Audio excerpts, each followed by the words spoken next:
দীর্ঘ প্রতীক্ষার পরে শেষমেশ রাজাদার ক্লাসে এসে পৌঁছাতে পারলাম। আমাদের ক্লাসটা শুরু হওয়ার কথা ছিল প্রায় 2 মাস আগে, শুরু হলো 5 জুলাই থেকে। তো আমরা ক্লাসে যখন গিয়েছিলাম, রাজাদার প্রতি যেরকম সম্মানটা ছিল, সম্মানটা আরও অনেক বেড়ে গেছে। কারণ উনি একটা গুরু বা শিক্ষক হিসাবে যতটা ভালো, মানুষ হিসাবে তার থেকেও অনেক। জানো তো, ছোট থেকেই আমি টিচার নিয়ে খুব খুঁতখুঁতে। মানে যেখানে টিউশনও পড়তাম, সেখানেও যদি মনের মতন টিচার না পেতাম বা যেটা আমি চাইছি সেই শিক্ষাটা যদি না পেতাম, আমি তার পরের দিন থেকে পড়তে যাওয়াই ছেড়ে দিতাম। তো এখানে আসার পরে মনে হলো যে না, সঠিক জায়গায় আমি এসেছি।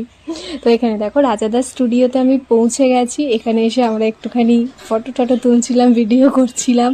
তো অনেক দেরিতে, অনেকক্ষণ পরে রাজাদা এসছিল, এসে আমাদের সঙ্গে অনেক গল্প করেছে, ক্লাস করিয়েছে। আর জীবনে নতুন নতুন জিনিস শিখে এগিয়ে যাওয়ার মজাই কিন্তু আলাদা, তাই না?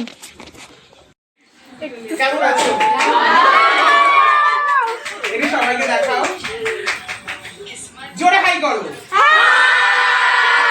অনেকক্ষণ ওয়েট করে বসেছিল, বাপরে বাপ, অনেকক্ষণ ওয়েট করে বসেছিল। ঢুকছে? হ্যাঁ, আসবো? আমরা এতক্ষণ অধীর আগ্রহে বসে আছি।